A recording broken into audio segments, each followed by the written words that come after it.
Holy Gospel according to St. Luke, the 23rd chapter. Glory to you, O Lord. Then the assembly rose as a body and brought Jesus before Pilate. They began to accuse him, saying, "We found this man perverting our nation, forbidding us to pay taxes to the emperor, and saying that he himself is the Messiah, a king." Then Pilate asked him, "Are you king of the Jews?" He answered, "You say so." Then Pilate said to the chief priests and the crowds, "I find no basis for accusation against this man." But they were insistent and said, "He stirs up the people by teaching throughout all Judea, from Galilee, where he began, even to this place." When Pilate heard this, he asked whether the man was a Galilean. And when he learned that he was under Herod's jurisdiction, he sent him off to Herod, who was himself in Jerusalem at that time. When Herod saw Jesus, he was very glad, for he had been wanting to see him for a long time, because he had heard about him and was hoping to see him perform some sign. Well, he questioned him at some length, but Jesus gave him no answer. The chief priests and the scribes stood by, vehemently accusing him. Even Herod with his soldiers treated him with contempt and mocked him. Then he put an elegant robe on him and sent him back to Pilate. That same day, Herod and Pilate became friends with each other. Before this, they had been enemies.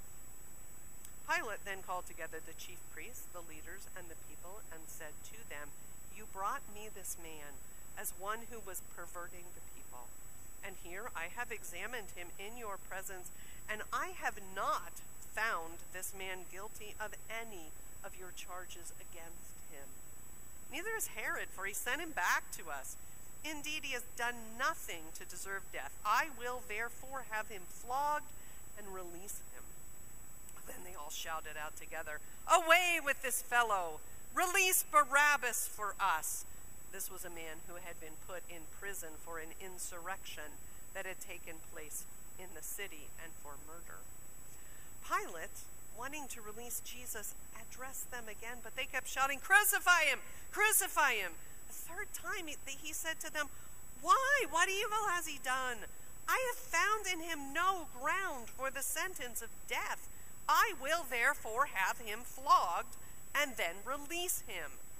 But they kept urgently demanding with loud shouts that he be crucified, and their voices prevailed. So Pilate gave his verdict that their demand should be granted.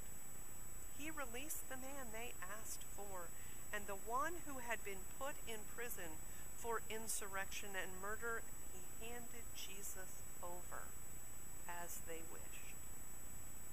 As they led him away, they seized a man, Simon of Cyrene, who was coming from the country, and they laid the cross on him and made him carry it behind Jesus. A great number of the people followed him, and among them were women who were beating their breasts and wailing for him. But Jesus turned to them and said, "Daughters of Jerusalem, do not weep for me, but weep for yourselves and for your children. For the days are surely coming when they will say, 'Blessed are the barren, and the wombs that never bore, and the breasts that never nursed.' Then they will begin to say to the mountains, 'Fall on us,' and to the hills, 'Cover us.' For if they do this when the wood is green, what will happen when it is dry?" 2 others also, who were criminals, were led away to be put to death with him. When they came to the place that is called the Skull, they crucified Jesus there with the criminals, one on his right and one on his left. Then Jesus said, "Father, forgive them, for they do not know what they are doing." They cast lots to divide his clothing. And the people stood by watching, but the leaders scoffed at him, saying, "He saved others. Let him save himself if he is the Messiah of God, his chosen one." And the soldiers also mocked him, coming up and offering him sour wine and saying, "If you're the king of the Jews, save yourself." there was also an inscription over him, "This is the King of the Jews." One of the criminals who were hanged there kept deriding him and saying, "Are you not the Messiah? Save yourself and us." But the other rebuked him, saying, "Do you not fear God, since you are under the same sentence of condemnation? And we indeed have been condemned justly, for we are getting what we deserve for our deeds. But this man has done nothing wrong." Then he said, "Jesus, remember me when you come into your kingdom." And he replied, "Truly I tell you today, you will be with me in paradise." It was now about noon, and darkness came over the whole land until 3 p.m, while the sun's light faded, and the curtain of the temple was torn in two. Then Jesus, crying with a loud voice, said, "Father, into your hands I commend my spirit." Having said this, he breathed his last. When the centurion saw what had taken place, he praised God and said, "Certainly this man was innocent." And when all the crowds who had gathered there for this spectacle saw what had taken place, they returned home, beating their breasts.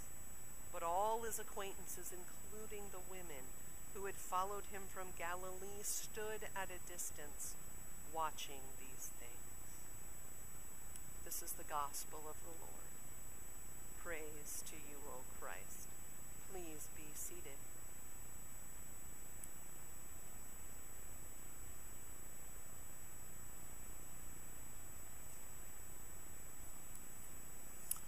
If you will indulge me a bit this year, I'd like to back up about 20 minutes or so and spend some time focusing our thoughts on the processional Palm Sunday gospel rather than the Passion Gospel just read. Because this coming week you will have ample opportunity to hear and meditate on the Passion. But this day, this one day, is our one opportunity to hear and ponder Jesus' entrance into Jerusalem. And I think it's a fascinating scene worthy of our time and attention. And just to be upfront with you, today's sermon will not have an ending. It'll be a sermon that will carry us through the entire week, picked up on Thursday and finished next Sunday. But to get back to the text at hand, the processional gospel where Jesus prepares to enter Jerusalem, and he sends 2 of his disciples ahead of him to get a donkey that he will then ride into Jerusalem with ecstatic crowds throwing their cloaks and their clothing on the ground as Jesus enters to the sounds of cheers and hosannas. There are 2 things that get me about this text. First is that instruction by Jesus to those 2 disciples that they should go into Jerusalem and steal a donkey. Go ahead, guys. Go on ahead of me. I'll be right behind you. You go in there, you're going to find a donkey, and he's tied up, and it's a town where nobody knows you. The donkey's not yours, but untie it and bring it to me right in the light of day. It's an odd assignment, one I would not want to accept. I can just imagine what they're thinking. How on earth does Jesus even know there's a donkey there? How will he know it'll be okay if they take it? I mean, it's not like he's sending them back to the previous town they just came through, where he met a really nice donkey owner who said, "Hey, anytime you need it, it's right here, just help yourself." And it's not like he knows where the donkey rental place is in the town ahead, and he sets it in the GPS for them and sends them with his insurance card. But they go. They just go. They do what they're told, tromping ahead of Jesus. And that's the other thing about this that's really odd to me. Because back at the beginning of the gospel, Jesus called the disciples to follow him. and now he's sending them on ahead of him. And to me, dropping everything to follow somebody is scary enough. But to go on ahead and trust that somebody has your back is even more frightening. Although I wonder, as I think back to the beginning of Luke, if they aren't finally able to heed the call of John the Baptist to prepare the way of the Lord. Perhaps they've finally grown into that call. And I wonder the same thing about the crowds. They're there out ahead of Jesus, not following behind, but out ahead. The two disciples successfully commit donkey robbery.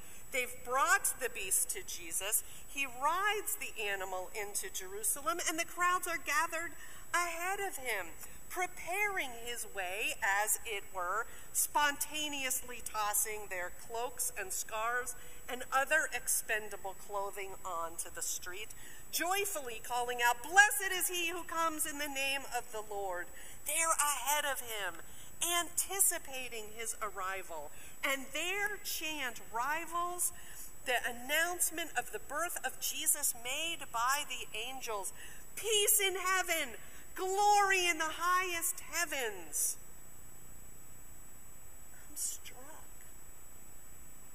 I'm struck by the vulnerability of all of these people, the crowds and the disciples, moved by their willingness to go ahead and announce and obey and do whatever is necessary to bring in what they see is the kingdom of God.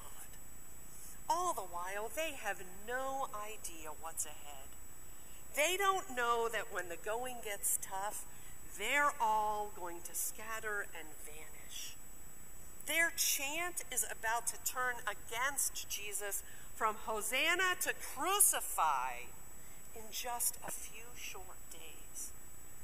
Those disciples who boldly went and grabbed that donkey, they're about to say, I don't know him.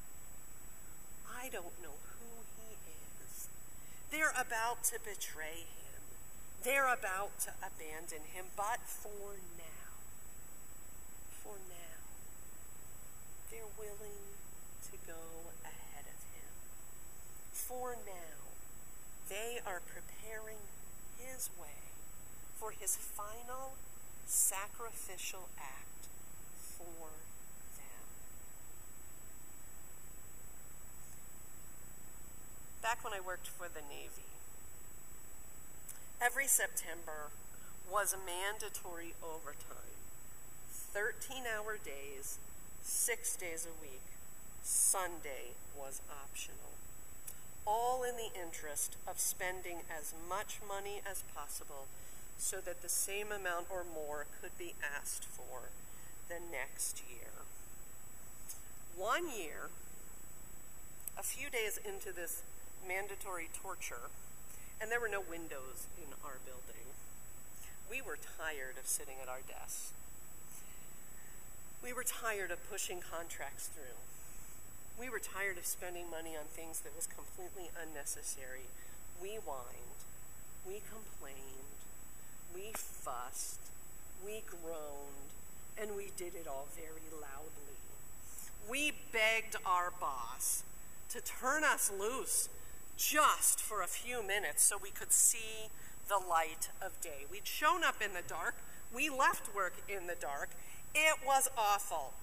Finally, he'd had enough of our whining, and he said, fine, where do you want to go? And we said, let's go outside. Let's just walk around the building real quick, sort of like we just did.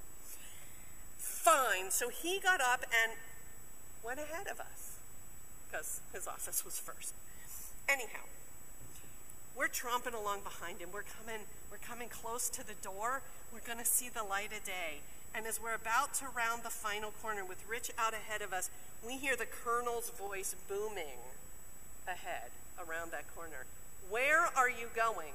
And we all ran as fast as we could back to our desks and our little locked apartment, and we left Rich out there all by himself, as he was saying, we are going for a group walk. The rest of what happened when he got back to the office wasn't very Jesus or disciple-like, but there we were, the crowds, out in front, leading the way, chanting, go, go, go. And when danger appeared, we slunk away back to what was familiar and what was safe. Just like is going to happen in the gospel. So today's opening gospel is not a victorious text. It's a gospel of people who are chanting, go, go, go, and then slinking back to what is safe and familiar. But even if it isn't a victorious text, it is a hopeful text. It is such a hopeful gospel, for Jesus does ride into town with obedient disciples willing to take a little risk to acquire what their master desires. Jesus rides into town with crowds calling ahead of him with praise and thanksgiving. And of everyone present in this whole great big scene in Jerusalem, Jesus is the only one who knows how it's going to end. And yet he steadfastly and faithfully moves forward to all that awaits him. He holds out his hands to the crowd, hands that will soon be marked with the mark of nails. His head rides high above the disciples, the head that will soon be crowned with a crown of thorns. Jesus at this moment is the most vulnerable one in the crowd, and he remains vulnerable throughout the entire week. But for now, he accepts all that is done in his name. He accepts the praise that is offered, knowing that both the work and the praise are incomplete and fleeting. So this is not a victory gospel, but it is a hopeful gospel. For people who are both confident and vulnerable will be saved. A band of haphazard fishermen and tax collectors who are called to be disciples will become priests and prophets. Voices that will soon be silenced for fear will boldly learn to sing hymns. And the one who came to die will rise to new life. And we, who like the crowds and the disciples, boldly go out in faith and yet too often retreat in fear, will also be called to prepare the way of the Lord so that all flesh will see the salvation of God.